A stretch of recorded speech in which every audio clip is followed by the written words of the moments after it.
Hola, ¿qué tal? Muy buenas tardes. Bienvenidos a todos los que están presentes acá en el auditorio de Casa Presidencial, a los jerarcas, a los medios de comunicación y también a los que nos siguen a través de nuestras redes sociales.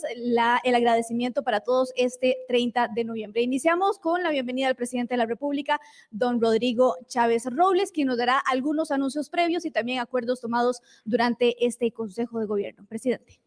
Muy buenas tardes, compatriotas. Mucho gusto verlos a través de este medio. Un agradecimiento a los colegas de la prensa que me ayudan a comunicarme con ustedes. Quiero empezar por darle la bienvenida a la nueva directora de Comunicación e Información de Casa Presidencial, la periodista Laura Brenes Fernández. Ella tomó este desafío hace poco y de una vez aprovecho para decir que no habrá en esta administración ministro o ministra de comunicación, como ha sido la tradición ya por muchas administraciones. Ese ministerio no existe, no tiene en el sentido de tener una ley orgánica, ha sido siempre un ministerio sin cartera y he decidido que con la capacidad de doña Laura es suficiente tener una directora de comunicación. Bienvenida, doña Laura. Gracias, bienvenida a bordo. Muchas gracias por aceptar el desafío. Obviamente, un tema que no puedo dejar pasar, y tal como dije en la cadena de prensa de este domingo pasado, ayer se aprobó en segundo debate la ley que permite al Ministerio de Hacienda emitir deuda en dólares en mercados internacionales, los famosos eurobonos, que no tienen que ser en euros, van a ser en dólares. Esto es un hecho histórico, 2 veces consecutivas. Todas y todos los diputados presentes en el plenario votaron de manera unánime a favor de este proyecto de ley que pronto firmaremos en ley de la República. Vean la importancia de esto. Por 13 años, Costa Rica no ha amortizado un colón del principal de la deuda. Al revés, se ha estado endeudando, aumentando el saldo y pagando intereses. Este año vamos a pagar 2.3% del Producto Interno Bruto al principal. Y aún así tenemos que pagar vencimientos de 4.500 millones de dólares por año, más o menos en lo que queda de esta administración. Entonces, este es un paso fabuloso. Le estamos dando vuelta ya a ese problema y un agradecimiento de nuevo a los y las diputadas y al equipo de gobierno que lograron este acuerdo tan beneficioso para el país. Entonces, ahora tengo 4 anuncios muy importantes para el país, así es que, doña Laura. Invitamos a pasar al frente a don Víctor Carvajal Porras, ministro de Agricultura y Ganadería, y a don Heiner Méndez Barrientos, presidente ejecutivo de Incopesca, para iniciar con este primer importante anuncio posterior a este Consejo de Gobierno. Ahora sí, veremos un video de los avances sobre la reforma al reglamento de asignación de cuotas del atún. Con la firma del reglamento de asignación de la cuota de atún, el país podrá garantizar el abastecimiento de la industria existente de atún y con esto proteger las zonas costeras de nuestro país, propiciar la llegada de nuevas industrias que generen más empleos en nuestras zonas costeras, aprovechar el recurso atunero que le corresponde al país por ser parte de la Comisión Interamericana del Atún Tropical, CIAT, generar ingresos frescos que puedan ser invertidos en proyectos de investigación, mejorar los servicios a la población pesquera del país, entre otros. Además, establecer las bases de la creación de una flota nacional atunera, trabajando, decidiendo, mejorando. El presidente de la República nos ampliará sobre este tema y también los jerarcas. Bueno, mucho hemos hablado de las riquezas que nos dio Dios en nuestros mares. El 26 de octubre pasado llevamos a consulta pública, ustedes se acuerdan del anuncio, la reforma al reglamento de la asignación de cuota del atún, en donde trabajó el ministro de Agricultura y el presidente ejecutivo de Incopesca arduamente. Lo sacaron muy rápido. ¿Qué es lo importante de esto? Primero, tenemos años de dejar que la parte, las 9.300 toneladas métricas que nos corresponde del atún tropical más allá de nuestro mar territorial, la pesquen otros sin venderla a nosotros. Eso pasó por años. Regalamos, oiga eso, 9.300 toneladas métricas, metros cúbicos, perdón, de atún. Y eso es en capacidad de acarreo. Es decir, si un barco va, pesca, llena, entrega, vuelve a salir, pesca, llena y vuelve a salir cuantas veces le dé en el año. Estamos hablando de miles de millones de colones. ¿Lo dejamos de vender? Pregúntenle a quien tomaron esa decisión por qué. La otra cosa que vamos a hacer es que antes de que lo dejaran de vender los gobiernos anteriores, el precio se fijaba en una reunión en una oficina, ¿verdad? Así era. Ministro de Agricultura y un armador de barcos, un dueño, ¿de cuánto quiere pagar? Y así. Y otro armador otro día, etcétera. No, este decreto le va a asignar esa cuota que le pertenece a los costarricenses al que pague el mayor precio en un proceso de subasta transparente y, sin embargo, tenemos la opción de asignar cuota a quien venga a abrir plantas empacadoras de atún a Costa Rica en el futuro a generar empleos, especialmente en Guanacaste y Punta Arenas. Esto es una excelente noticia. Miles de millones de colones que vamos a recibir para efectivamente invertir en nuestras provincias costeras del Pacífico. Ministro, a mí me gustaría que usted le explicara a la gente los plazos y cuál va a ser el proceso de selección de una manera concreta y clara, por favor. Sí, señor. El paso que sigue ahora es que el Incopesca le remita un estudio de mercado para que el Ministerio de Agricultura y Ganadería defina cuántos son los metros cúbicos de atún que van a ser asignados a la industria nacional, que van, de armadores que entreguen el atún a la industria nacional para proteger los empleos, cuánto podría estar asignado a inversiones futuras para nuevas industrias y cuánto sería el remanente que estaría subastándose. Ese estudio estaría para el 14 de diciembre. Esperamos el 15 de diciembre estar haciendo la publicación de las fechas para la recepción de las ofertas de cada uno de estos armadores para estar asignando ya lo respectivo a la cuota de atún el 31 de enero del próximo año. Y eso se paga de contado, ¿ah? Sí, señor. El que la quiere la paga de contado, platita en mano, vaya pesque su atún con la cuota costarricense. Es un proceso absolutamente transparente y bueno, Punta Arenas y Guanacaste, ahí les van a llegar unos miles de millones de colones que andaban nadando en mares internacionales y que pescaban otros. Muchas gracias, señor ministro, gracias. Señor presidente ejecutivo, los felicito y vamos para adelante. Muchas gracias, señor presidente. Mucho gusto. Muchas gracias. Le voy a pedir a don Víctor si se me queda por acá para el segundo anuncio, por favor, para que no vuelva.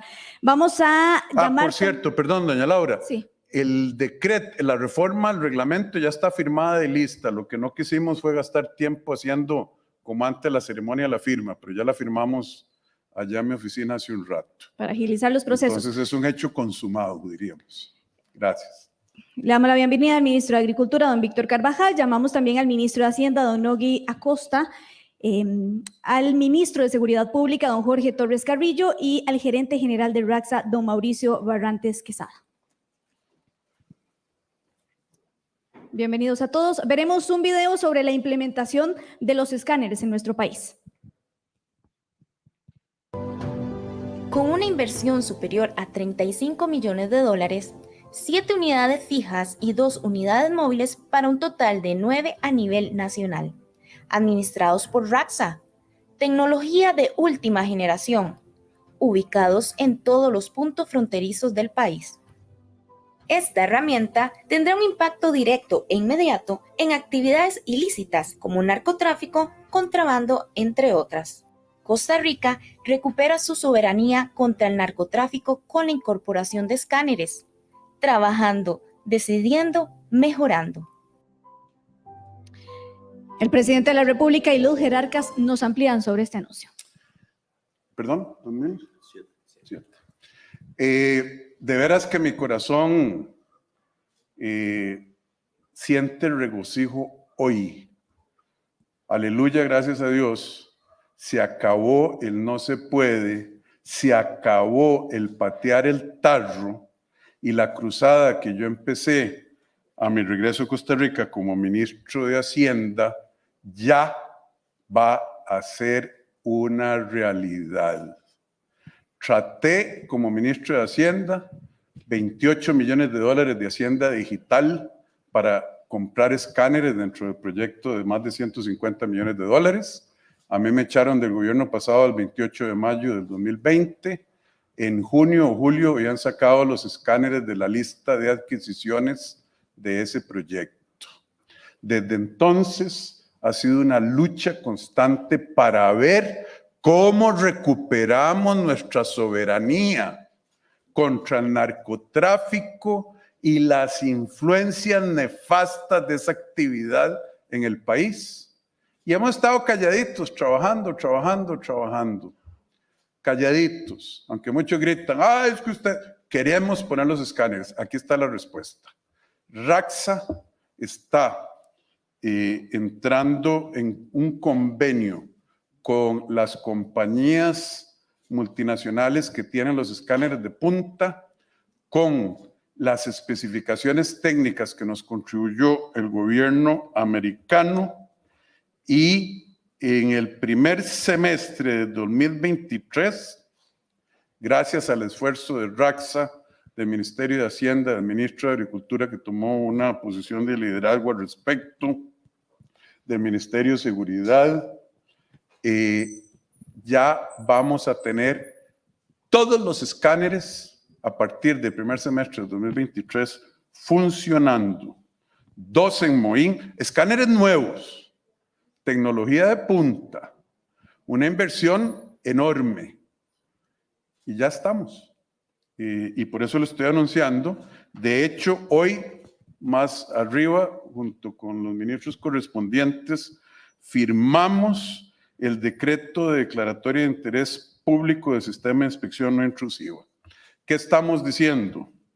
Ya dije, primer semestre del 23. No me digan el 30 de junio, va a haber 2 escáneres en Moín, pero estos son escáneres de verdad.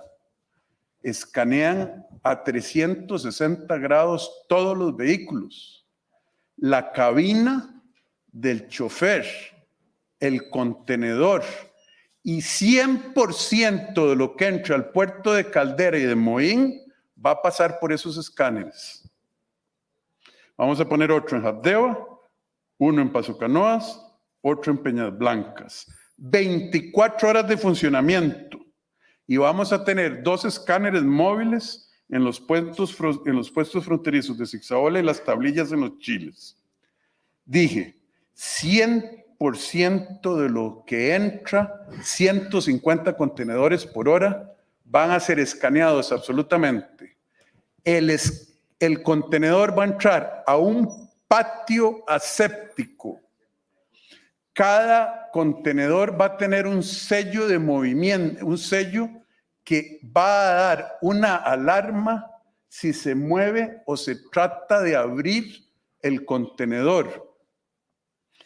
Además, vamos a ejercer la potestad de imperio del Estado para vigilar ese patio aséptico con la fuerza pública de Costa Rica, ya no con guardas privados de seguridad de APM, con rotación semanal de los efectivos, cámaras de televisión que ni Joe Biden tiene tanta cobertura que esos escáneres, drones, buses y patrullas. Ahí no va a entrar nada ni va a salir nada sin que se sepa y sin control. No solo eso, le vamos a bajar $12 al precio del exportador por cada contenedor escaneado. Nosotros, esto no se trata de un tema aduanero nada más, se trata de impactar fuertemente la droga, la salida de la droga hacia otros destinos y evitar el contrabando, porque también vamos a escanear lo que entra. Pero el impacto del narcotráfico y la ilegalidad en este país es de dimensiones desproporcionadas. Desde que entré al gobierno estamos trabajando en esto. No es fácil. Las especificaciones técnicas de este aparato y los temas de seguridad son muy serios. Por ejemplo, estamos trayendo escáneres que, aunque la persona que esté vigilando la pantalla se haga el tonto o se duerma, si viene cocaína en uno de esos contenedores va a haber alarmas brincando en muchos lugares. Sé que va a ser un desafío de seguridad pública porque son miles de millones de dólares al año los que pasan, pero Costa Rica no debe mantener la deshonrosa posición de seguir siendo el primer exportador de cocaína del mundo. Y gracias a Dios, con la ayuda de los funcionarios públicos correspondientes, ya tenemos la luz al final de este túnel tan oscuro que hemos vivido por años. Desde el año 2007, Costa Rica tenía la obligación legal de poner esos escáneres. Yo no tengo nada más que decir, el decreto está firmado, el plan está aprobado, hay elementos de seguridad nacional que son secretos de Estado y le va a tocar duro al ministro de Seguridad Pública porque esos patios, una vez que entró un contenedor a ese patio, van a estar vigilados como un halcón vigila a sus polluelos. No sé si alguno de ustedes quisiera añadir algo, porque los felicito. Han trabajado a hueso partido. En particular me encantó la flexibilidad de Raxa, de poder contactar a los 7 productores de escáneres más importantes en el mundo. Y además, como les dije, estos no son términos de referencia que alguien puso ahí en una servilleta de papel. Esto fue una colaboración del gobierno de los Estados Unidos de América, la especificación técnica. Ministro, dele. Sí, señor presidente. La verdad ha sido un trabajo muy duro de parte de todas las instituciones involucradas, analizando las propuestas, los diferentes escenarios, y tenemos algunos aspectos importantes como las concesiones en puertos que también ameritaron el estudio necesario y suficiente para llegar a la conclusión de que el gobierno necesitaba ejercer el control correcto de los ingresos y salidas y tomar esa potestad de imperio que usted decía anteriormente para asegurarse que del puerto de Costa Rica no salga droga.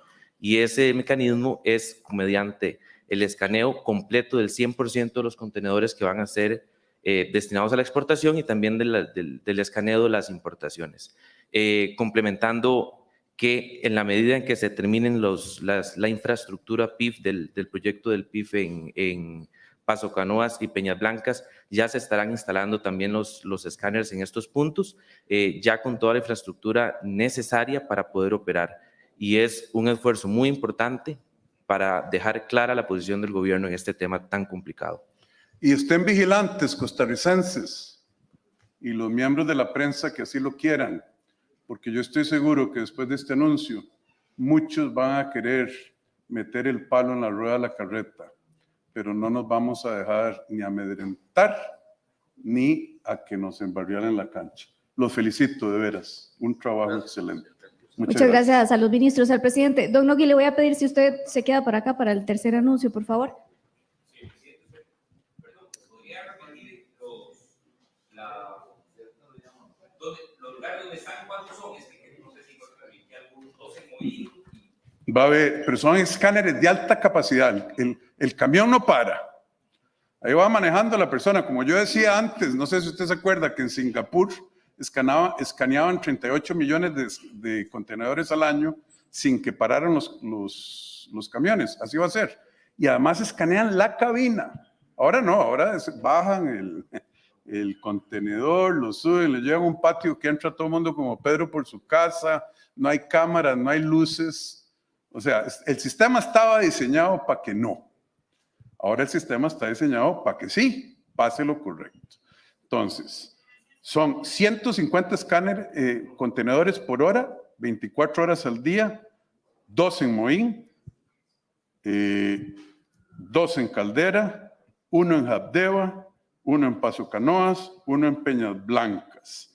Además, vamos a tener 2 escáneres móviles para cubrir los puestos fronterizos de Zigzaola y de Las Tablillas.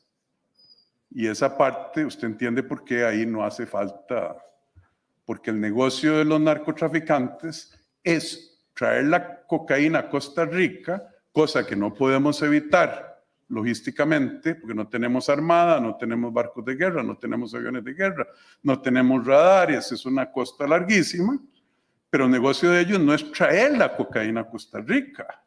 El negocio es montarla en un contenedor y desembarcarla exitosamente en algunos de los puertos europeos, Amberes, Rotterdam o en Baltimore en los Estados Unidos, en el que sea.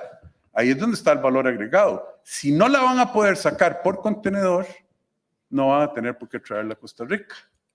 Y lo que queremos es incomodarlos, que se vayan a otra parte. Muchas gracias. Para el tercer anuncio, llamamos también a la presidenta ejecutiva del Instituto Nacional de Seguros, doña Mónica Araya Esquivel, en compañía también del ministro de Hacienda, don Nogui Acosta Jaime. Vamos a ver el siguiente video relacionado a la decisión con respecto al monto del marchamo 2023.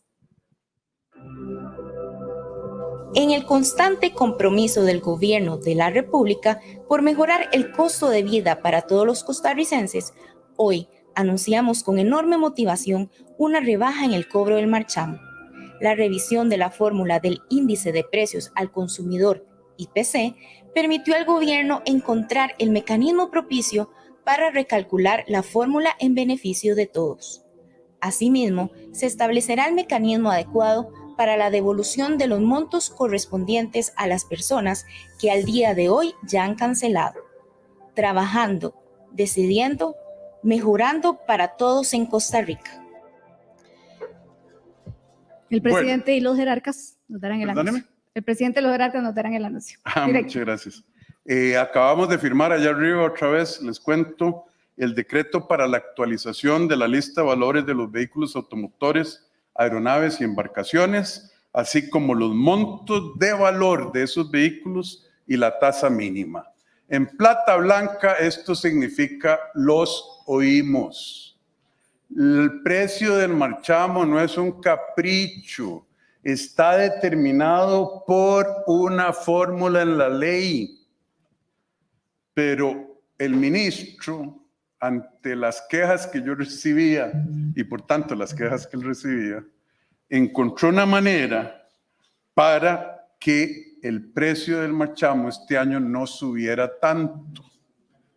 Es más, no es que va a bajar, pero en lugar de subir 2.13%, va a subir nada más una tercera parte de un 1%. Eso es una rebaja sustantiva. Miles de millones de pesos para Hacienda. Además, y ahora les va a explicar cómo lo hizo, porque es por ley, no es capricho de él, pero dentro del marco de la ley pudimos firmar un decreto. Además, el 83% de todos los vehículos del país verán disminuciones de hasta 3.500 pesos con respecto al año pasado. Ya 120,000 personas pagaron el marchamo para el 2023 y les vamos a devolver la diferencia a través de un app en el que felicito a doña Mónica, la presidenta del INS, que sale, porque lo montó junto con Hacienda. Ese app sale el 13 de diciembre, esté atentos si ya pagó el marchamo porque le vamos a devolver una parte de su plata.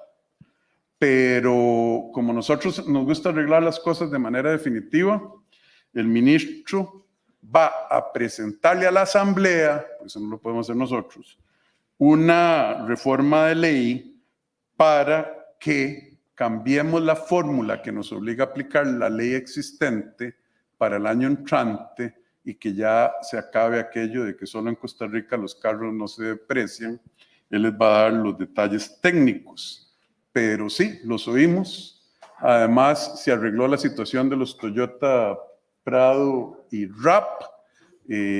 Ya logramos solucionar que un Prado o un RAP 2020 valía menos que un 2015, etcétera. Entonces, ministro, déle los detalles de qué fue lo que hizo y para ya cumplir con eso el decreto está firmado. Tal vez aclarar, como bien lo dijo el señor presidente, que esto es una fórmula de una ley que data de los 80s y por lo tanto planteaba una fórmula bastante difícil de aplicar. Tenemos que aplicar la ley y en ese sentido lo que se venía haciendo es que se utilizaba la inflación de agosto. Para hacer la corrección decidimos usar la inflación de septiembre, que a diferencia de agosto era el 12.13, la de septiembre es 10.37. Y en este sentido la gente va a ver una disminución en el cobro del marchamo para este año en relación con la que tenía antes de esta modificación. Este decreto entra a regir el 1 de diciembre y en este sentido esa rebaja le será reconocida a los costarricenses. ¿Qué es lo que pretendemos hacer con la reforma de ley? Es dejar de utilizar un elemento que es la inflación, que no tiene nada que ver con el valor del vehículo, para poder determinar el proceso de pérdida de valor. Vamos a definir una curva que va a ser la que va a ir determinando el valor del vehículo a lo largo de los años y establecer un cobro mínimo que sería el que se mantendría a lo largo del tiempo. En este sentido, los costarricenses van a tener certeza a partir del próximo año de cuál es el valor de su vehículo y de cuál va a ser el precio del marchamo a diciembre. A diferencia de hoy, que tienen que esperarse hasta noviembre para saber cuál es el monto del marchamo que van a tener que pagar. Y en este sentido creo que es un avance importante, no solamente para darle seguridad a los costarricenses sobre el monto que tienen que pagar, sino que le va a permitir a los ciudadanos poder ir teniendo certeza de cuánto van a pagar y así preparar el bolsillo para el pago del marchamo cada diciembre.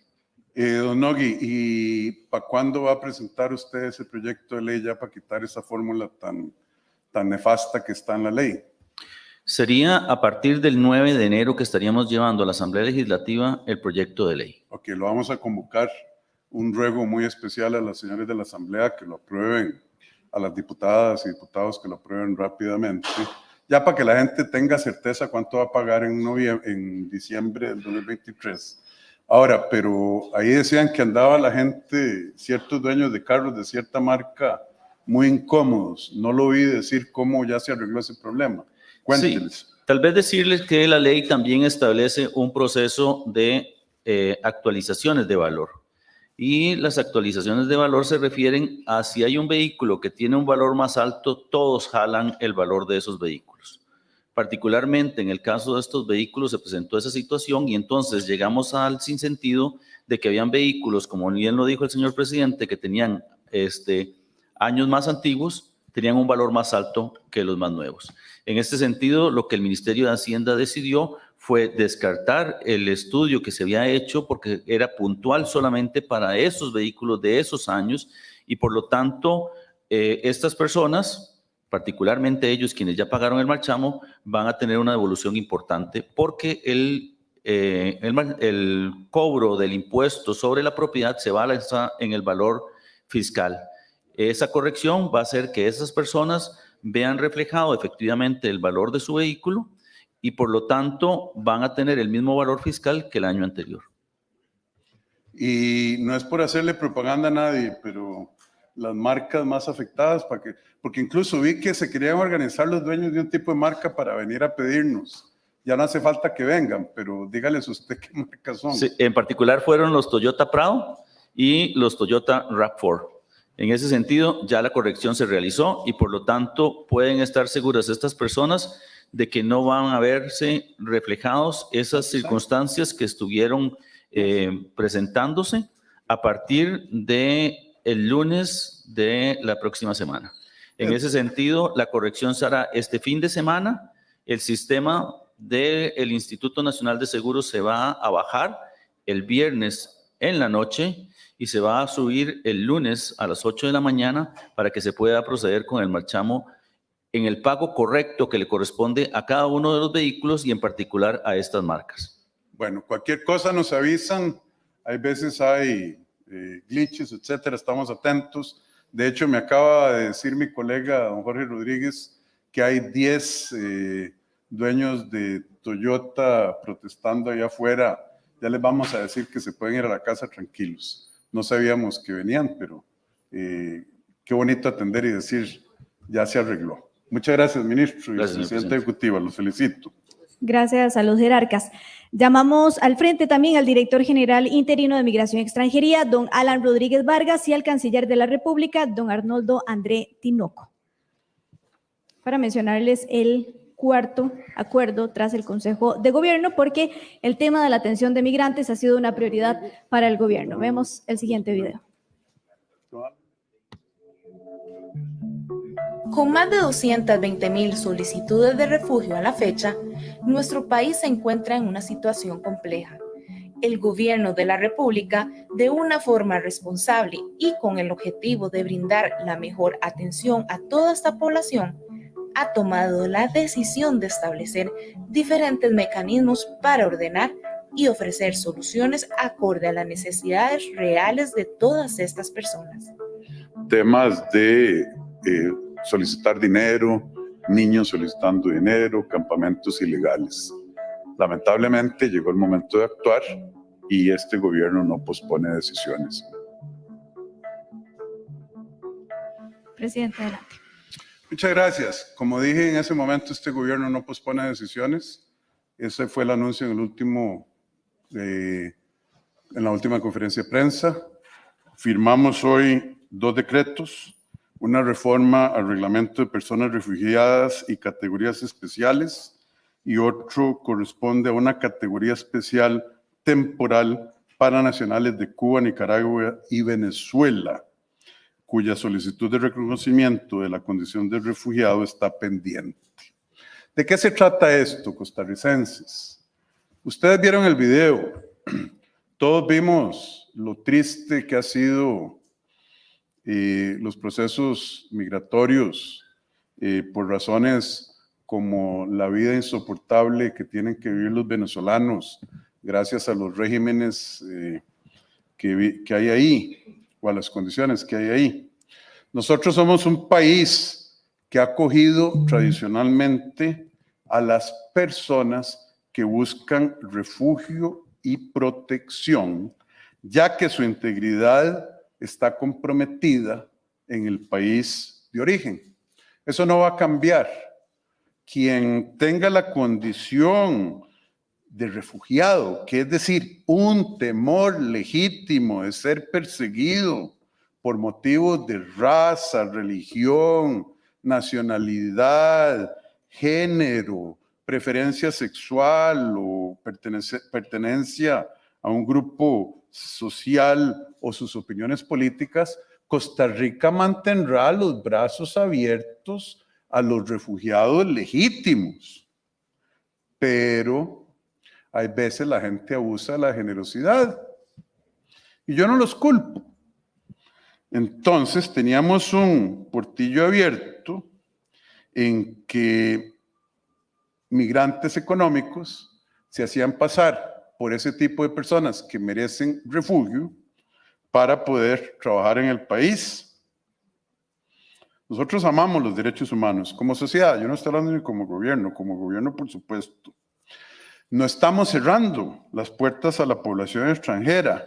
Lo que estamos diciendo es que en Costa Rica las solicitudes de refugio de ese me andan persiguiendo por mis opiniones políticas, me van a meter a la cárcel, o por mi color, o por mi raza, por mi religión, crecieron nada menos y nada más que 6,000 100% en 10 años.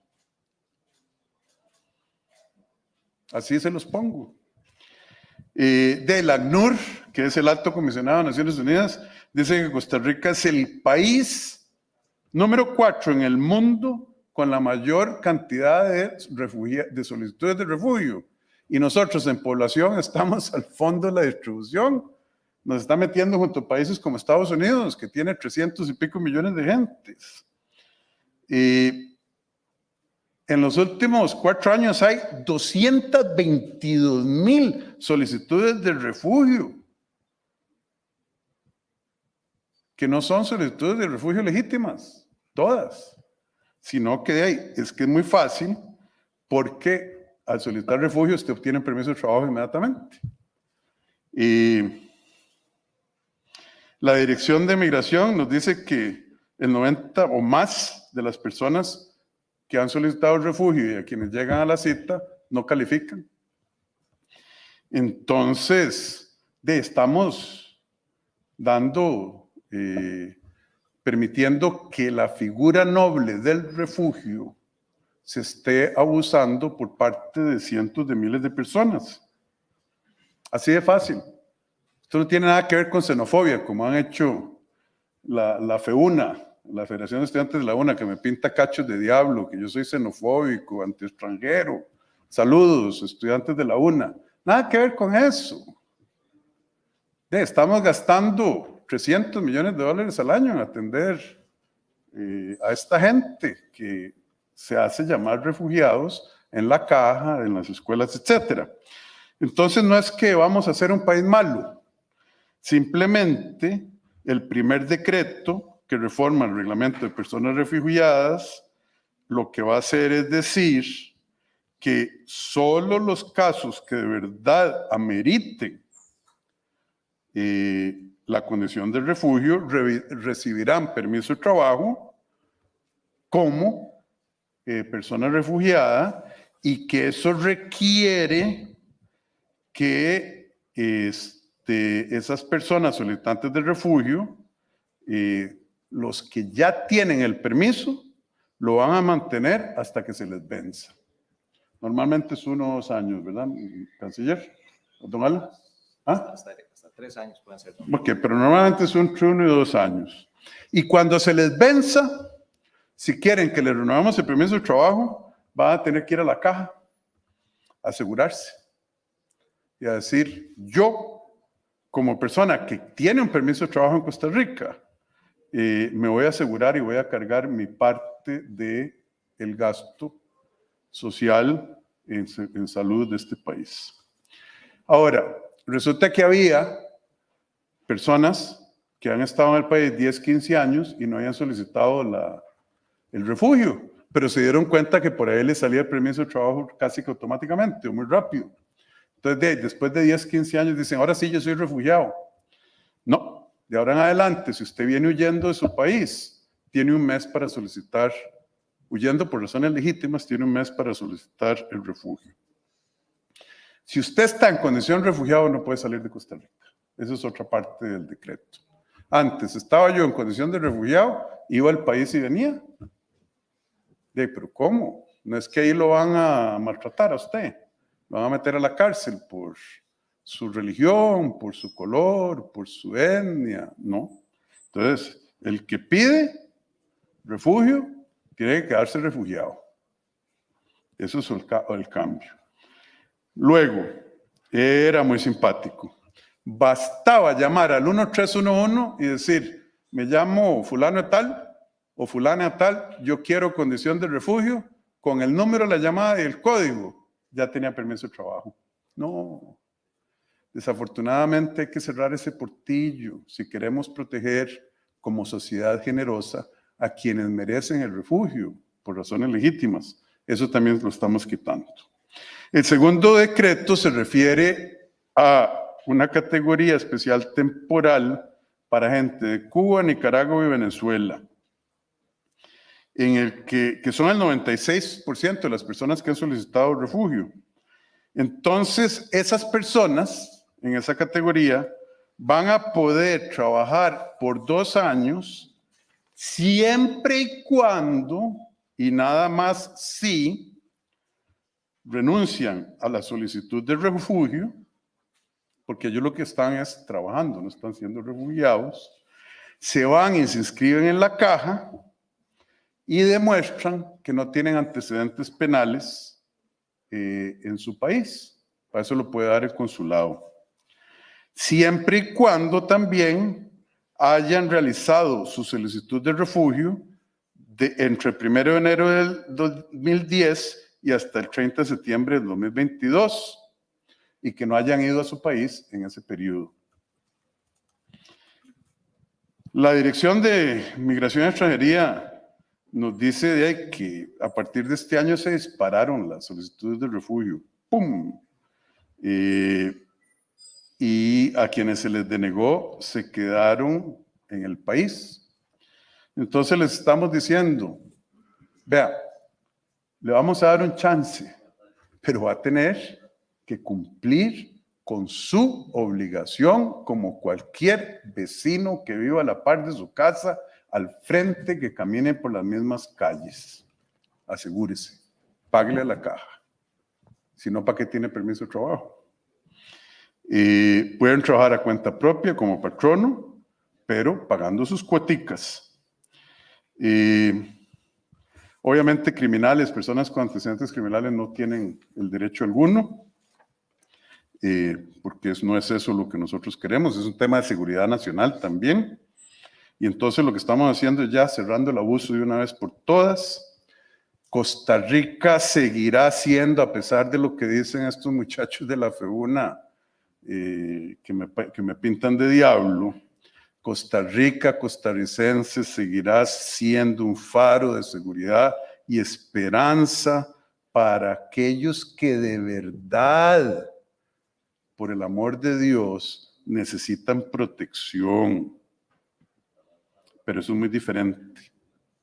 Nosotros también queremos hacer un llamado de nuevo a la comunidad internacional que asuma la responsabilidad compartida de los procesos migratorios que estamos viviendo en América Latina. Me tomé un buen rato porque yo creo que esto es un cambio muy importante de la política pública en este país. Obviamente lo pensamos muchísimo. El canciller hizo consultas con nuestros socios. Migración y Extranjería se prepararon, hicieron el trabajo y eso es lo que está ya hoy en nuestro marco reglamentario, bueno, a partir de la publicación de los decretos que firmamos hoy. Canciller, ¿usted quisiera agregar algo? Buenas tardes. Por una parte, con lo que anuncia el presidente, se trata de ordenar y evitar el abuso del estatus de refugiado en Costa Rica con las medidas ya explicadas para que llegue esa institución de protección internacional a quien verdaderamente lo necesita. Pero eso es solo una parte del problema. Ese es el flujo que viene normalmente del norte al sur, de Nicaragua hacia Costa Rica. Hay otra parte del problema migratorio que son los flujos de migrantes en tránsito que recibimos en la frontera sur y acompañamos en su marcha hacia el norte a la frontera norte. Esa parte del problema se está abordando con consultas, reuniones y conferencias con Panamá, y no solo con Panamá, sino también con Colombia, Ecuador, porque el origen de esos flujos migratorios no es Panamá, que nos entregaba de 200 a 300 migrantes en tránsito, cuyo monto subió en septiembre-octubre hasta picos de 3.500 diarios que ya no podíamos administrar. Y eso fue cuando ustedes vieron la explosión en las ciudades nuestras de señoras, niños y familias en las calles pidiendo ayuda. Esos flujos migratorios, como sucede en el resto del mundo, son imparables, pero sí se pueden administrar mejor.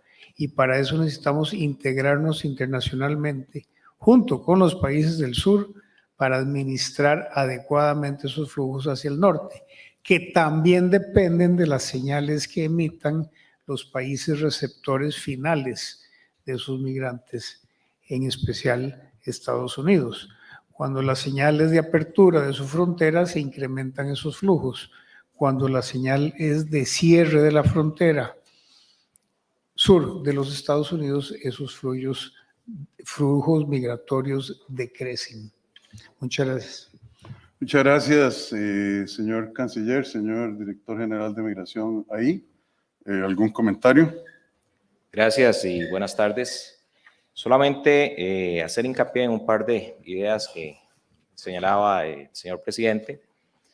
La figura de refugio es una figura muy noble y estas medidas tienen que interpretarse como una ratificación del Estado costarricense en la protección de esta figura tan noble, de evitar el abuso indiscriminado que ha sufrido una figura que efectivamente, en mediciones que hemos hecho, alrededor del 90% de las personas que están en condición de solicitantes de refugio no tienen las condiciones mínimas para ser reconocidos. Obedecen más a fenómenos de migración económica y a personas que ya estaban establecidas en territorio costarricense y que han visto esa oportunidad de regularizarse. Es así como el Estado da un pie al frente y establece estas dos herramientas para la protección de dicha figura. De igual forma, el decreto que habla y que establece una categoría especial para regularizar a un grupo de personas que han permanecido en territorio costarricense y que están en este momento en la irregularidad, nos permite no solamente identificar a estas personas, sino que además tiene un componente de seguridad importante, porque estas personas se van a ver sometidas a los diferentes filtros correspondientes a nivel policial para determinar que no son o representan un riesgo para el Estado costarricense.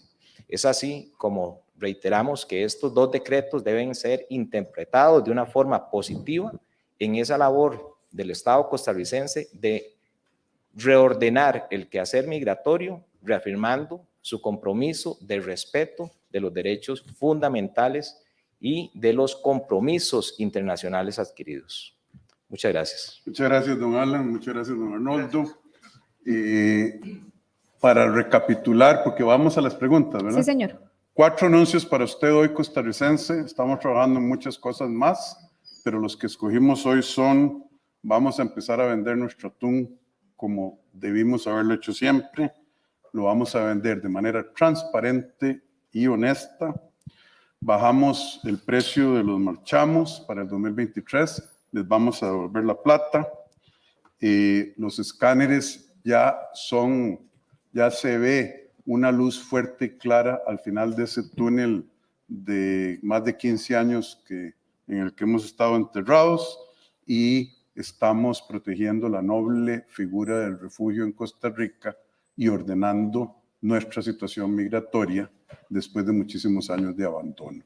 Ese es el resumen de esta conferencia. Gracias, presidente. Como dijo el presidente de la República, a partir de este momento iniciamos con las consultas de los medios de comunicación. Recordarles que según lo acordado con los directores de medios para la atención de las consultas de prensa, se van a destinar ahora 2 bloques, uno para medios nacionales y el otro para medios regionales. Iniciamos con el bloque para medios nacionales presentes acá en Casa Presidencial e iniciamos con la consulta de Alessandro Solís de ameliarueda.com. Buenas tardes, presidente. El próximo 9 de noviembre es la cumbre del SICA en República Dominicana. Diciembre. Sí, de diciembre, disculpe. Sí, señor, no se preocupe. Preguntarle primero si usted tiene previsto o sabe si está confirmado que vaya a asistir el señor Daniel Ortega, y también si usted abogará porque Costa Rica y los demás países del sistema exijan a Nicaragua pues liberar a los presos políticos, como lo ha hecho en 6 ocasiones la Corte Interamericana. Gracias. No sé si el presidente Ortega va a asistir. A este momento no tengo confirmación. Yo sí voy a asistir, y obviamente usted sabe que las decisiones del SICA son por unanimidad, y entonces cualquier decisión, incluyendo esta que usted pregunta, vamos a consultarla, debatirla con los países miembros, Belice, toda Centroamérica, Panamá y la República Dominicana. Muchas gracias. Seguimos con Mi repregunta, aprovechando que ya se puede hacer, es si condena al gobierno de Costa Rica la no liberación de los presos políticos en Nicaragua. El gobierno de Costa Rica ha votado en la OEA, y aquí venga, canciller, en repetidas ocasiones hemos hablado de manera con una voz clara y dura, pero el canciller de la República le puede dar a usted el antecedente exacto. Sí, efectivamente, en todos los organismos internacionales, en OEA y Naciones Unidas, Costa Rica ha alzado su voz en protección de los derechos humanos en el país del norte, y hemos expresado nuestra preocupación no solo por los presos políticos y sus condiciones, sino también por la supresión de la libertad de expresión y prensa en Nicaragua y la cancelación de más de 2.000 personerías jurídicas a las organizaciones no gubernamentales. Además, que hemos expresado nuestra preocupación por el desbalance en el tema de seguridad al contar Nicaragua con asesores militares rusos permanentes en su territorio. Muchas gracias. La respuesta es un gran sí. Gracias, canciller. Gracias, Alessandro, también. Continuamos con Tomás Gómez de El Observador. Buenas tardes, presidente. Le consulto si ustedes convocarían el proyecto del PLP para la interpretación auténtica del principio de territorialidad con el impuesto sobre la renta, sobre todo a raíz de la última sentencia de la Sala Constitucional que generó ahí algunas dudas. ¿Que si lo desconvocaría o que No, lo convocaría? Lo convocarían. Mire, eso ocurrió ayer o antier. Lo vamos a discutir con el ministro de Hacienda. Sí me han llegado bastantes, ¿qué le digo?, llamados de las cámaras empresariales y de grupos de inversionistas criticando fuertemente la decisión de la sala. Entonces, porque dicen que la sala, alguna gente dice que la sala está legislando, otra gente dice que esto le quita certeza jurídica al marco de negocios de Costa Rica o al ambiente de negocios. En este momento nosotros nos estamos moviendo hacia renta global, es decir, de renta celular, para los que siguen estos temas, a renta global, y entonces ahí veremos cuál es la definición de territorialidad en ese proyecto de ley. Esto dicho, si vamos a convocar o no esa interpretación auténtica, ya que nos ponemos técnicos, señoras y señores, es un tema que tengo que discutir con el ministro de Hacienda y la jefa de fracción y obviamente la ministra de la Presidencia. Muchas gracias. Y le consulto, presidente, en su condición, valga la redundancia, de presidente y de exministro de Hacienda, ¿qué le parece la sentencia? No la he leído, pero no creo que vaya a ser la primera vez que yo tengo una diferencia respetuosa de opinión con la Sala Cuarta. Entonces, sí me parece que lo que es importante es, uno, que la legislación, la creación de leyes y marcos jurídicos debe ser potestad absoluta del Congreso, y las certezas jurídicas son importantes, y bajo esos dos principios, cuando tenga un chancecito, voy a leer lo que esté disponible de parte de la sala. Gracias. Pero le manifiesto que los ruidos que me han llegado a mí han sido bastante, ¿qué le diría?, vehementes. Gracias, Tomás. Continuamos con la tercera consulta de Graving Granados de Diario Extra. ¿Qué tal, presidente? Muy buenas tardes. En este momento hay al menos 9 recursos de revocatoria de varias empresas que participaron en los contratos de conservación vial del CONAVI, y en donde indican o están aduciendo dentro de los motivos de apelación que ellos se les prometió que se iba a adjudicar la de menor costo, pero sin embargo hay en 3 de las licitaciones que ofertaron a un menor costo, pero estarían dándosele a empresas que hoy día están vinculadas con el caso Cochinilla. Quería una valoración al respecto y qué le podemos decir a esos empresarios que hicieron las apelaciones respectivas. Muchas gracias. Muchas gracias. Para un tema tan específico, creo que el ministro se va a referir y yo le voy a dar una conclusión general al final. Ministro, por favor. Sí, vea, los contratos se hizo en 2 fases. La primera era requisitos de admisibilidad, que eran básicamente la cantidad de experiencia. Se tomaron, creo que fueron 20 años para atrás, a partir del año 2002 en adelante, y algunos otros elementos de capacidad de la empresa que demostrara que tuviera suficiente capital de trabajo para poder manejar el nivel de volumen que esos contratos ocupan. Los que pasaban esos requisitos de admisibilidad entonces iban por la parte del precio, y por la parte del precio el que tuviera el mejor precio era el que se adjudicaba. En varias de las líneas ocurrió que el que tenía el mejor precio no cumplía, o al menos eso es lo que reportan a lo interno, la administración del CONAVI no cumplía con varios de esos requisitos de admisibilidad. Entonces sí, es correcto. Están en un periodo de 10 días donde si ellos creen que se ha violentado su derecho, pueden presentar la revocatoria de eso y pueden documentar lo que corresponda, ¿verdad? Para probar que efectivamente sí tenían los requisitos de admisibilidad que la administración ha indicado que no. Ahora, con respecto a la participación o no participación... ¿La administración o CONAVI? CONAVI. Ah, bueno, porque mantengamos las cositas separadas, ¿verdad? Sí. Esto es CONAVI. Acuérdense que nosotros tenemos un proyecto de ley para cerrar eso y poderle pedir cuentas al ministro. Pero bueno, adelante, don Luis. No, y lo otro es que cuando llegó la recomendación de adjudicación que viene de adentro, viene con todos los criterios técnicos, financieros, legal, etcétera, yo sí hice las mismas preguntas y ustedes lo van a ver porque las actas son públicas y la grabación también. Y dentro de las preguntas que yo hice es, ¿están inhabilitados para participar con el Estado? ¿Alguna de las empresas que ha participado o alguna de las empresas que están ustedes recomendando que se les adjudique? Y la respuesta fue no.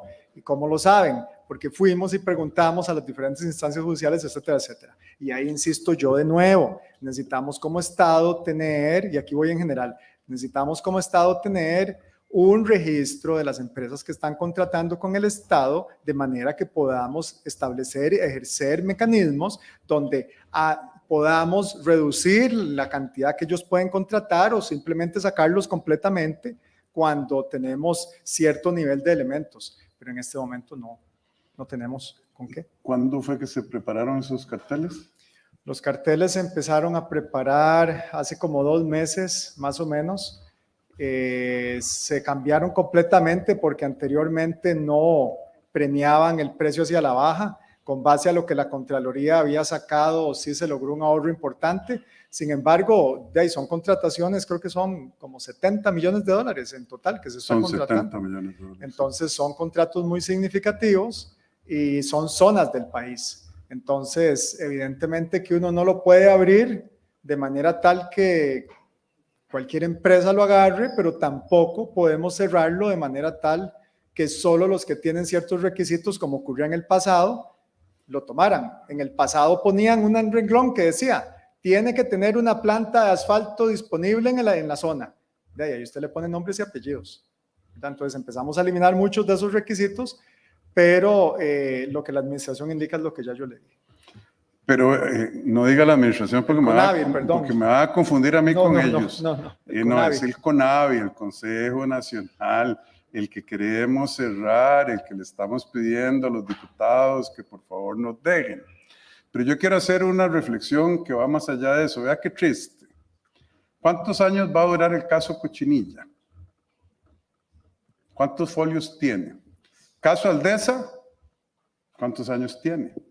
¿Caso La Trocha? ¿Cuántos años tiene? Y aquí tenemos un problema enorme. La ley no nos deja sacarlos porque están en proceso.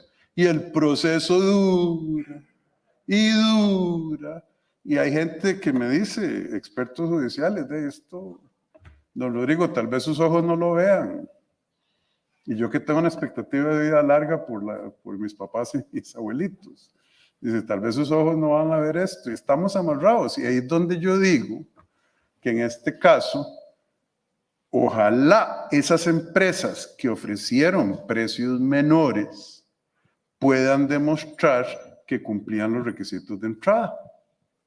¿Y tienen cuántos días? Tienen 10 días, si no me equivoco. Tienen 10 días. Pónganse las pilas. ¿Qué más me alegraría a mí a ver que los que ofrecieron más barato y que tengan las condiciones para competir, lo ganen? Y lo vamos a estar viendo, ministro. Más tarde tenemos una reunión al respecto. Muchas gracias, don Grevy. Básicamente, la repregunta sería si la administración, el gobierno propiamente estaría valorando la posibilidad de presentar algún plan, algún proyecto para que estas empresas que están cuestionadas no estén participando mientras se aclare el panorama de las investigaciones. Yo creo que en el marco de la nueva ley de contratación pública, y no soy abogado de nuevo, pero me voy a atrever a abrir la boca y ya veremos con los abogados cómo le hacemos. Pero yo creería que podemos establecer un instrumento como existe en Arabia Saudita que se llama TASNIF, CIMA, donde se hace una valoración de las capacidades de las empresas, del récord que tienen en contratación pública por un periodo de tiempo, y con base en eso se le pone un monto máximo. De acuerdo a cómo las empresas se van comportando, a la empresa se le puede premiar y subir en calificación o degradar, y se puede degradar hasta el punto en el cual lo que ya no pueden contratar con el Estado, pero que también permite un control cruzado a lo largo de todas las instituciones del Estado. Entonces, si están con una municipalidad, con el Ministerio de Obras Públicas, con el de Educación, sabemos que ya empezaron a comprometer capacidad o que ya quedaron mal en otras partes. Hasta que no haya un mecanismo similar, yo creo que estamos mal. No, y en Alemania, por ejemplo, una empresa que hace fraude nunca más puede contratar con el Estado. Pero, don Gravin, el pueblo de Costa Rica sabe, ahí va a aparecer alguien con, si uno sacara a los involucrados en el caso Cochinilla, primero, cuesta mucho determinar quiénes son los beneficiarios finales de otras empresas en las que ellos tienen participación, uno. Y segundo, alguien va a ir a la sala cuarta a decir, de ahí, aunque el proceso se lleve no sé cuántos años, o a la sala X, de ahí esta gente está siendo juzgada y entonces es una arbitrariedad del presidente o del ministro, etcétera. Por eso es que Costa Rica cuesta. Yo me siento muy orgulloso de lo que estamos logrando, pero nunca sobra una reflexión para que la gente que nos esté en la casa entienda que el sistema de legalidad, el principio de legalidad en Costa Rica, a veces nos dispara en el pie cuando queremos correr la maratón del desarrollo económico. Muchas gracias, ministro. Gracias, Gravin. Continuamos con el Guardián CR, la pregunta de Richard Molina. Buenas tardes, señor presidente, a las televidentes del 13 y a la gente que nos sigue. Durante su gestión como ministro de Hacienda, usted planteó la posibilidad de usar, y corríjame si me equivoco, señor presidente, excedentes de liquidez de entidades que están fuera de la caja única y sin uso, para amortizar la deuda. Eso, de acuerdo con algunos expertos, y quisiera saber su conocimiento, la centralización de esa liquidez permitiría negociar mejores condiciones de inversión, administración y tener una inversión integral. Señor presidente, esa idea es atractiva ante el panorama de que el tema del Banco de Costa Rica se complique, y además, para explicarle un poco más aterrizado a la gente, tenemos unos papás muy pobres con hijos muy ricos que lamentablemente no le ayudan, y aquí cito algunos ejemplos rápidamente: universidades, SIMBU, Junta de Protección, Comisión de Emergencia, Recope, Juntas de Educación, etcétera, que tienen esos excedentes de liquidez.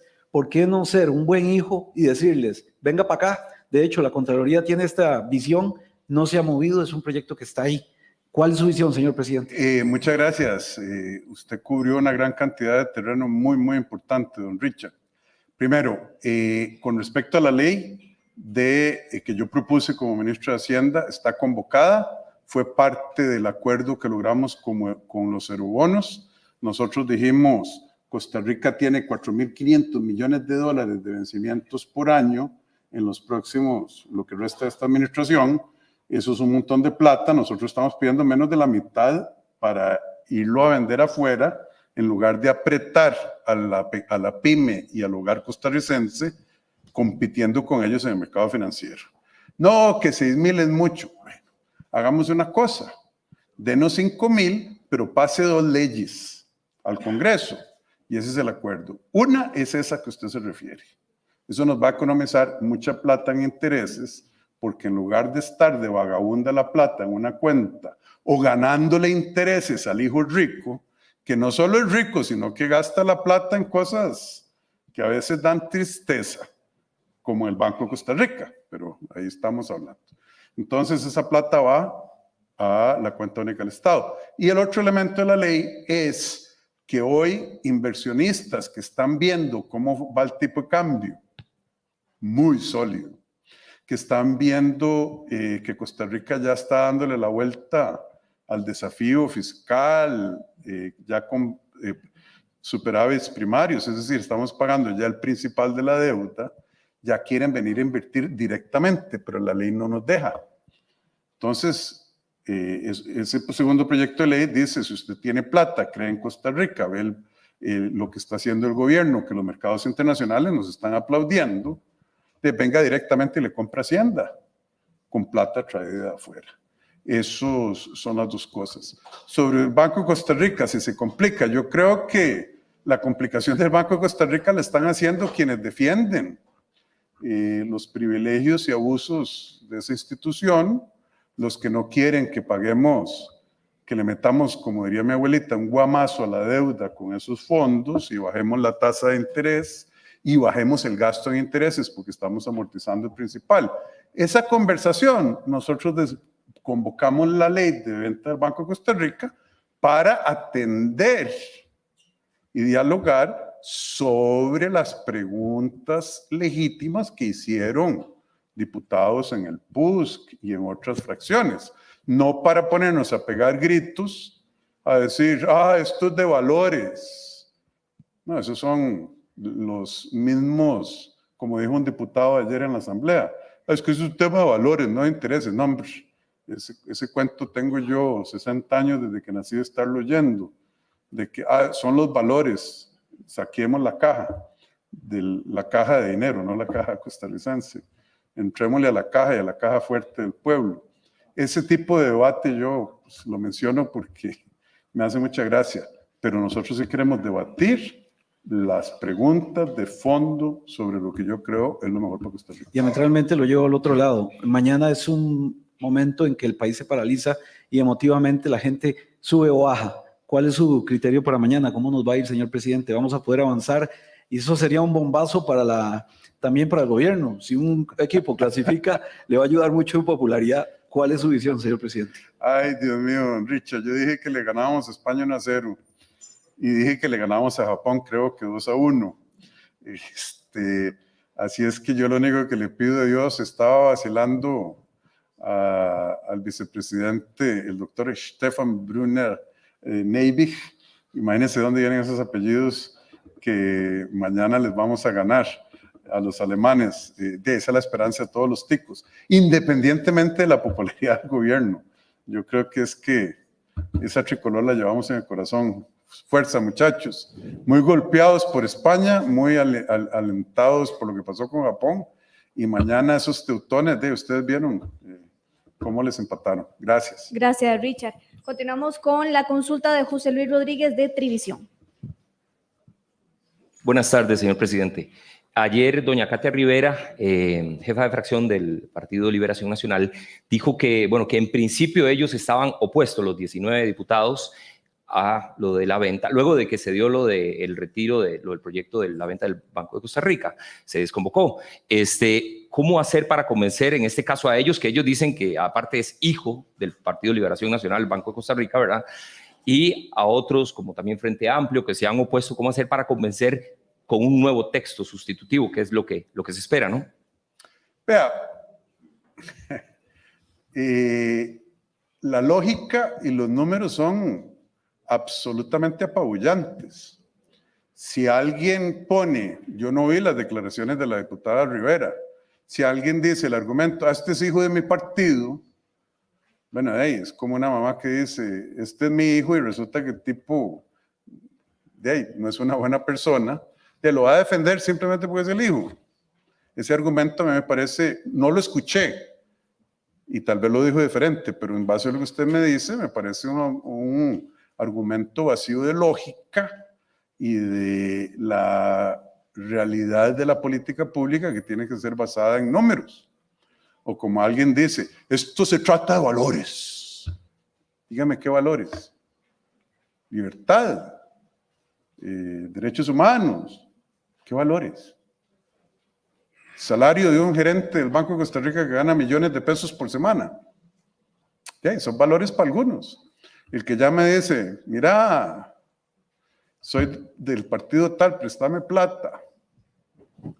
Y si nosotros podemos generar en las parafiscales impuesto de renta un múltiplo de 10 veces, digamos, 8, 10 veces lo que ese banco le está dando al país y la economía de intereses, la responsabilidad es de ellos de seguir diciendo, y yo respeto, ellos tienen los votos, es la separación de poderes, el pueblo de Costa Rica está viendo qué dice quién.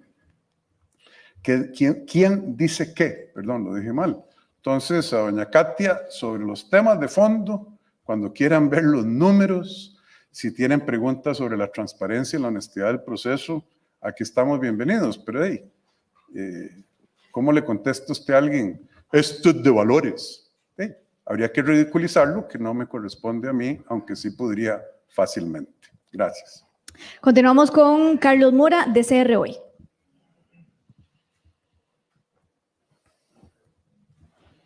Gracias, buenas tardes. Presidente, a partir del 3 de diciembre, en la Embajada de Ecuador quedó nombrada doña Paula Miranda Vargas. El nombramiento lo hizo usted, señor canciller. Esta señora, don Rodrigo, había sido embajadora ya en la administración de doña Laura Chinchilla y en la administración de don Guillermo Solís. En esa época, a ella se le abrió una auditoría interna y la auditoría del ministerio determinó que esa embajada daba un servicio deficitario, porque la embajadora tenía o no tenía más bien ningún conocimiento de economía, de relaciones internacionales, ni de comercio exterior. Yo le quiero preguntar si esto va de acuerdo al discurso que usted ha dicho, que usted va a nombrar gente con idoneidad comprobada en embajadas. Muchas gracias. Y ya le hago la repregunta también. Buenas tardes, don Carlos. Doña Alejandra Solano, embajadora de carrera ante la OEA Washington. Adriana Solano Laclé, recientemente nombrada como embajadora en Canadá, distinguida embajadora de carrera.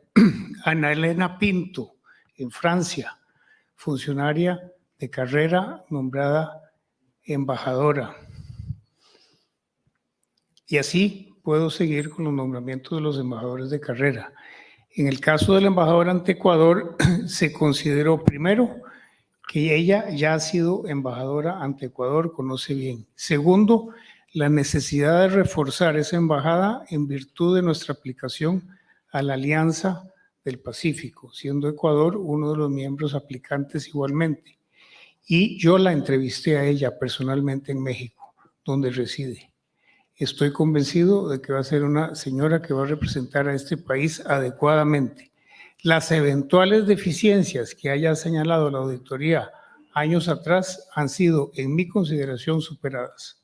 Don Arnoldo, para que don Carlos tenga la información, ¿cuántos embajadores de carrera hay en Cancillería y cuántas embajadas hay que nombrar en el país? Son números que hemos venido repitiendo. Hay 32 embajadores de carrera existentes en el país. De ellos en Cancillería se necesitan en realidad 13, porque son 5 direcciones, dos embajadores por dirección y 3 despachos ministeriales. Entonces Me quedan 19. Quedan 19. Para ocupar 57 misiones que tenemos. Sí. Entonces, don Carlos, saque números, no alcanzan los embajadores de carrera. Y se lo hemos dicho tantas veces, pero bueno. Ojalá ahora sí ya le entren los numeritos. Gracias. Nada más, en el espacio de pregunta, que muchísimo le agradecemos ahora, por este nombramiento de la señora Miranda Vargas, que como el estudio dice, no tenía ningún tipo de conocimiento, y además por el nombramiento de la hija de un exdiputado evangélico, de don Guillón Mosey, hay que decirlo, que tampoco es diplomática de carrera, los diputados dicen que usted volvió a incurrir en prácticas de clientelismo y que está usando la Cancillería como botín político. Así lo dicen ellos, algo que usted criticó y censuró durante su campaña electoral. Quisiera una reacción ante esas declaraciones de los diputados. Muchas gracias. De que se equivocan. ¿Dónde está el clientelismo? Ya le dije, tenemos 59. 57 que nombrar y hay 19 de carrera. Eso nos da 57 menos 20, 37, 38 personas que tienen que salir de alguna parte. ¿Quién habla de clientelismo? ¿Y la qué? Esas personas, como dijo el señor ministro, esta señora ya había sido idónea en Ecuador 2 veces, porque un informe de auditoría diga, de ahí tal vez pudo haber sabido más de economía, de ahí embajadores que son economistas que no saben de derecho. Don Carlos, debe buscar pelos en la sopa, pero con mucho gusto cada vez que tengo uno yo se los contesto, porque Con Gracias. mucho gusto, pero la respuesta es clara. Va a tener que haber, por necesidad matemática, que no le parece que le entre a la cabeza a alguna gente, que nombrar una mayoría de embajadores que no son de carrera. Entonces, muchas gracias por sus preguntas, don Carlos. Gracias a Carlos. Continuamos con José Delio Murillo de Noticias Repretel. Presidente, muy buenas tardes. Esta semana o la semana anterior, hace unos días, anuncia Casa Presidencial la apertura de unas líneas de WhatsApp, el chat WhatsApp con el presidente, para remitir la información a los ciudadanos. Hay dos aspectos que tomar en cuenta. Se le piden a los ciudadanos que brinde su nombre y el cantón de donde provienen para focalizar un poco más la información, pero hay dos temas de por medio también. Estamos a 14 meses de las elecciones municipales.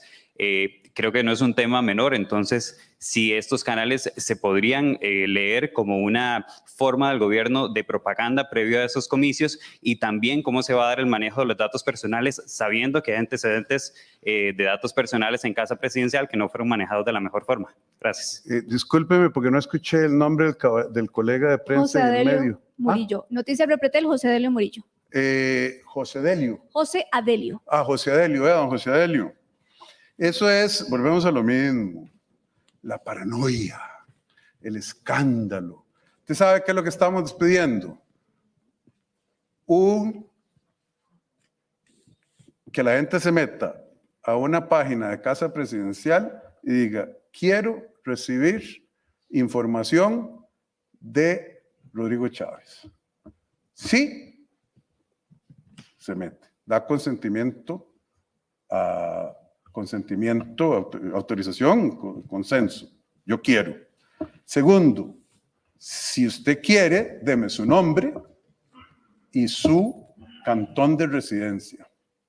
Y hay gente que no, como no tiene mucho con qué criticar, dice, ese es el OPAD 2.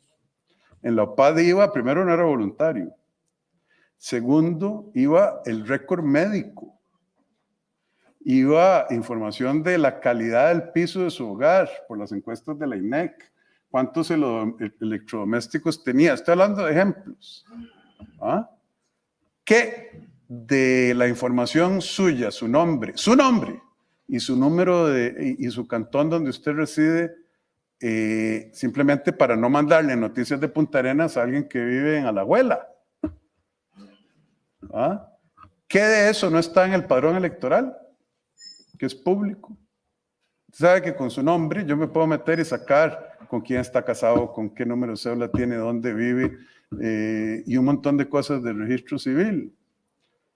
Propaganda electoral. Yo no estoy corriendo de alcalde en ninguna parte, no voy a lanzar mi nombre para una alcaldía, y no creo que ese WhatsApp, aunque yo no lo manejo, va a salir: vote por José Adelio, alcalde de la municipalidad de Tucurrique. ¿Dónde vive usted? Bueno, de municipalidad de San José. Eso sería violación de la ley. Pero hay gente que les gusta asustar con el cuero del tigre, y lo que les molesta es que yo tenga una comunicación directa, me parece a mí, con el pueblo de Costa Rica, sin filtros. Eso es lo que tengo que decir. Me hace gracia, la verdad.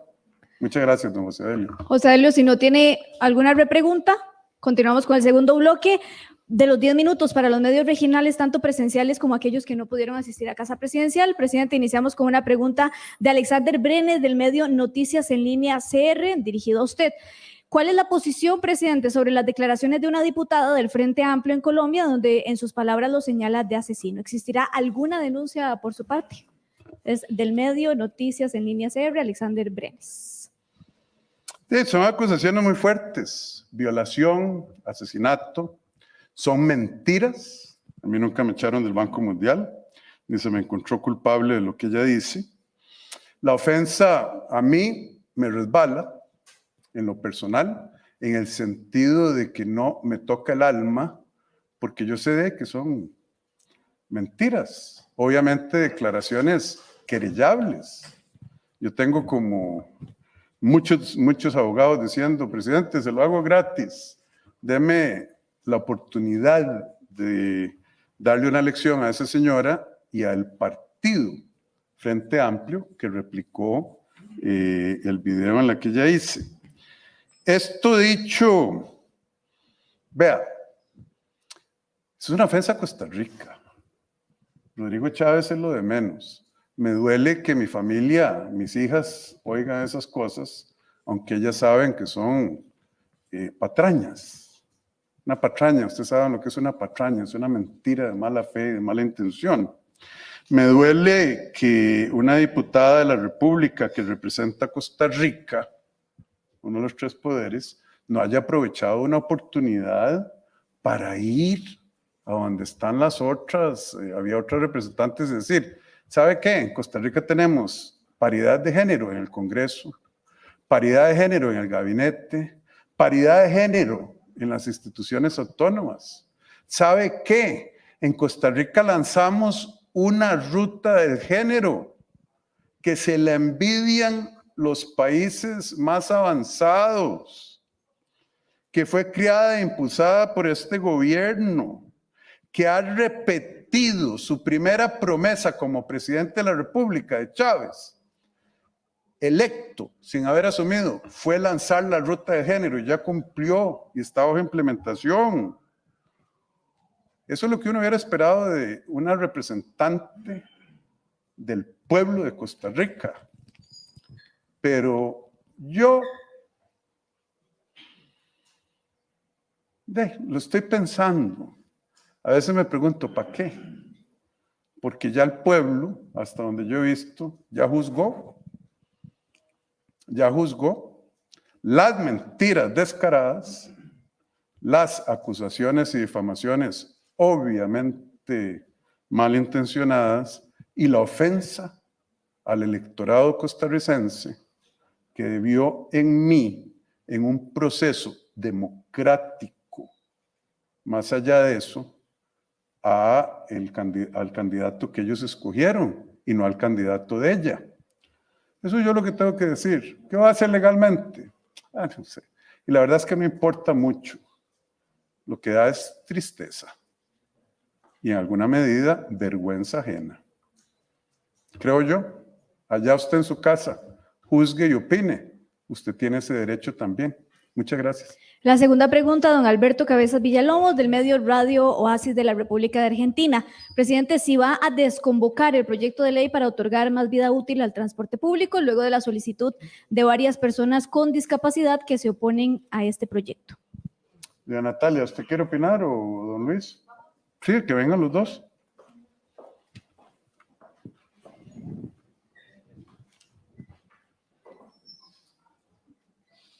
Vamos a ver. Sí, ahora sí. No, ahora sí.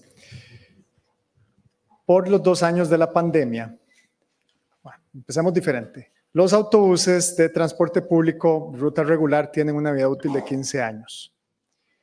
Por el efecto de la pandemia, hay fuerte documentación de que no estuvieron en la posibilidad económica de renovar los que ya estaban por vencer. Entonces ha habido un clamor del sector que tenemos que hacer algo para darles el respiro para que ahora que sí ya están empezando a recuperar puedan hacer el reemplazo. El ministerio emitió una recomendación a la asamblea que podíamos dar entonces el respiro por el efecto de lo que nosotros calculamos son 2 años, después del cual se revierte de nuevo y regresamos a 15 años. Según la ley, todas las unidades tienen que estar equipadas con los dispositivos para permitir que las personas con discapacidad puedan utilizar el transporte público.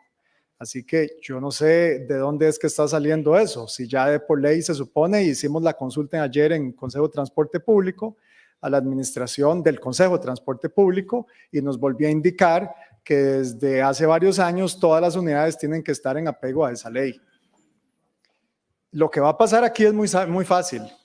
Hay alrededor de 360 unidades que se van a quedar sin poder ser utilizadas y eso significa como 80 rutas de transporte público que se van a quedar sin la cantidad suficiente de autobuses, van a entrar en incumplimiento y si eso llega a oídos del Tribunal Administrativo o de otras instancias, puede ser que haya que empezar a cancelar permisos. Entonces es un efecto que yo no sé si es el efecto que queremos o preferimos un efecto en el cual les permitimos respirar transicionalmente únicamente por esos 2 años y ya después regresamos de nuevo porque así se establece en la ley. No sé, doña Natalia, adelante. Tal vez para complementar, presidente y ministro, esta ley está en la Comisión de Asuntos Económicos. El día de ayer se quemó el día, es decir, avanza de nuevo, estaba en plenario, regresó a la comisión para el conocimiento de los cambios o reformas que los diputados han presentado ya en el plenario. Y la idea es nosotros acercarnos a la Comisión de Asuntos Económicos porque se presentaron más de 100 mociones al respecto. Hay oposición de algunas bancadas al proyecto de ley. Vamos a hacer un acercamiento a la comisión con la presidencia y los demás miembros para buscar una salida, como bien indica el ministro, porque tenemos que tratar de buscar una solución, aunque a veces idealmente pues no se pueda tener todo lo que se requiere. Siempre hay que ceder en una parte, eso es lo que estamos tratando de hacer, y la idea nosotros es justamente buscar un consenso para alguna de las mociones, sobre todo la que plantea el señor ministro, que se presentó justamente el día de ayer. Muchas gracias. Continuamos con los medios presenciales regionales. Alan Jara, de Noticias Alan Jara. Buenas tardes, señor presidente, y buenas tardes para todos.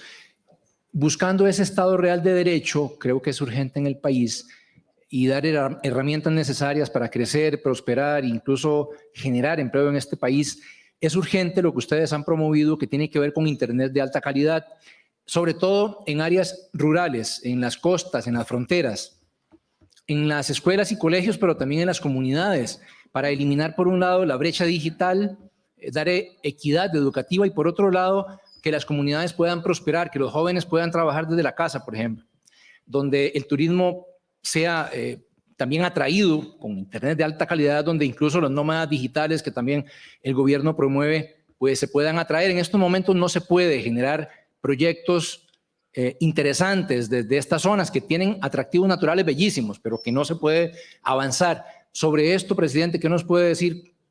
¿Cómo ha avanzado hasta ahora esa propuesta de gobierno? Muy bien, don Alan. De las cosas que yo estoy orgulloso. A mí en un debate, el candidato, bueno, me voy a callar para no personalizar, me vacilaron porque yo hablaba de Starlink, de dar acceso a la internet satelital. Bueno, resulta que ya tenemos 3 proveedores que van a empezar muy pronto a dar acceso a la internet satelital. Y voy a decir los nombres. ¿Puedo decir los nombres? Ah, venga, ahí está el ministro. ¿Puedo decir los nombres? De uno de los que ya están aprobados, sí. Hay uno que está en proceso. Entonces ese no, pero ¿cuáles están aprobados? Dígalo usted, ministro de Ciencia y Tecnología. Muy buenas tardes. Sí, ya bueno, para Intelum, ¿verdad? Que ya tiene su licencia vigente. Tenemos otro que es con OneWeb, que ya se encuentra... Es una empresa inglesa, Intelum es americana. Correcto, que ya tiene, de hecho construyó... No, pero déjeme terminar la historia, ya le paso la parte técnica. ¿Saben toque?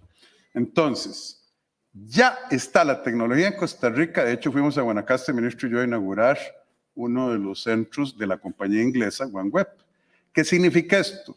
Que los habitantes de Talamanca, por ejemplo, no tienen que esperarse que les pongan fibra óptica. Compran es como un hongo de este tamaño, y ese hongo recibe los satélites y de ahí a una transmisión, y van a recibir en el teléfono o la computadora una conectividad impresionante. La otra empresa que viene es una de las empresas más famosas del mundo en el tema.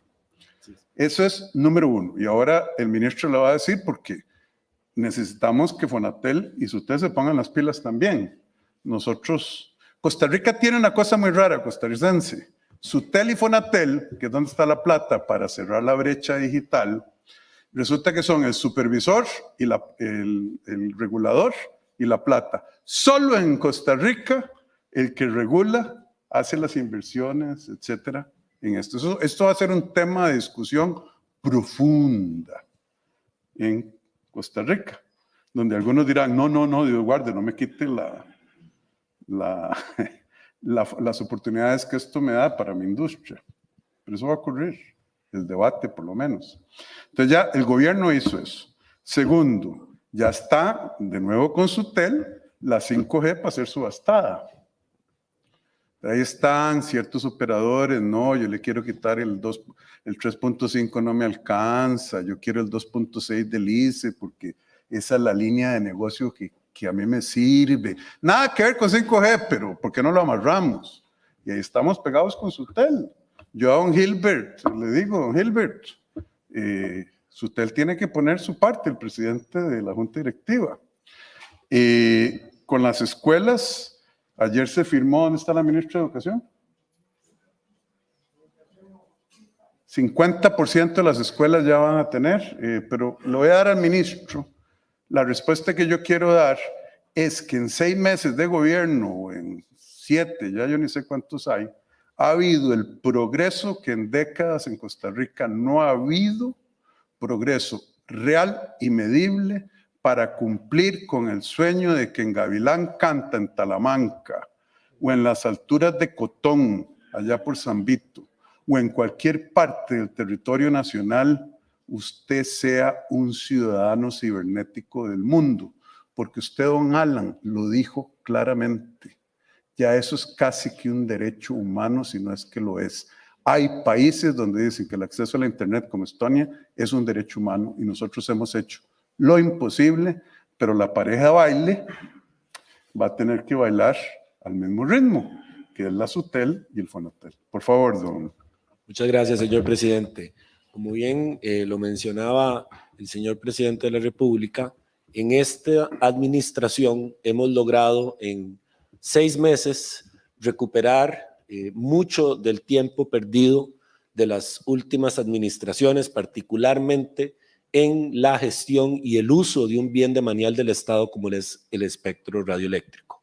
Se firmó el acuerdo mutuo con el ICE en la banda de 3.5 gigahertz, que es la banda que a nivel internacional tiene mayor demanda y es la que usted ve en casi todas las licitaciones a nivel internacional. Y ya para 5G. Correcto, para 5G. Tenemos también ya banda baja disponible para hacer la licitación, tenemos también banda alta. Hay procesos administrativos que se tienen que cumplir, como lo es el caso del órgano director para la banda de 2.6 gigahertz. Nosotros como administración también somos respetuosos de la independencia del proceso de ese órgano director, y eso no significa que no sigamos con todas las gestiones pues, que el país requiere para tener el concurso. Sin embargo, necesitamos que lo antes posible también Sutel arranque con el proceso para dicho concurso. Ese es uno de los temas más sensibles. No podemos esperar a que un órgano director que lleva procesos, trámites que también tienen su tiempo, que por ley están garantizados, que no necesariamente nos garantizarían que esa información sobre la banda 2.6 esté disponible en el corto plazo. El país no puede esperar más. Por otro lado, como lo dice el señor presidente, tenemos una situación importante que discutir con la población, también obviamente en el Congreso, relacionado con las competencias que la Ley General de Telecomunicaciones le da a Sutel.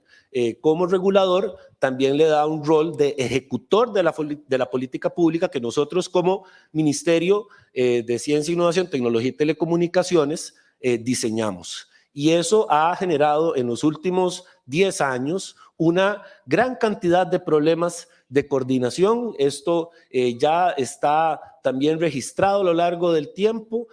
Ha sido muy difícil que se pueda coordinar también entre las instituciones, precisamente porque un regulador ejecutando la política pública que le corresponde al ministerio a cargo del tema, pues genera problemas graves de coordinación y al mismo tiempo pues también nos parece que distrae un poco al regulador de su rol, que es justamente pues regular y no tener necesariamente un contacto o una interacción directa en materia de contrataciones con los mismos entes que regula, ¿verdad, señor presidente? Mire, es verdaderamente, la palabra es kafkiano, a los que leyeron a Kafka. Es como, ¿de dónde pudo haber salido esto? El Ministerio de Ciencia y Tecnología, de acuerdo a la Ley de Telecomunicaciones, dice está la política pública. Sutel dice está la regulación para el sector. Deme usted la política pública, yo la tengo que aprobar también en alguna medida. Y yo me voy a poner a implementarla.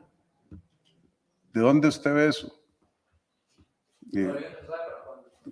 Pregúntele a Sutel, nosotros tenemos meses de estar rogando y la palabra es rogando, pero la parte nuestra ha avanzado como no ha avanzado esto en 20 años en Costa Rica.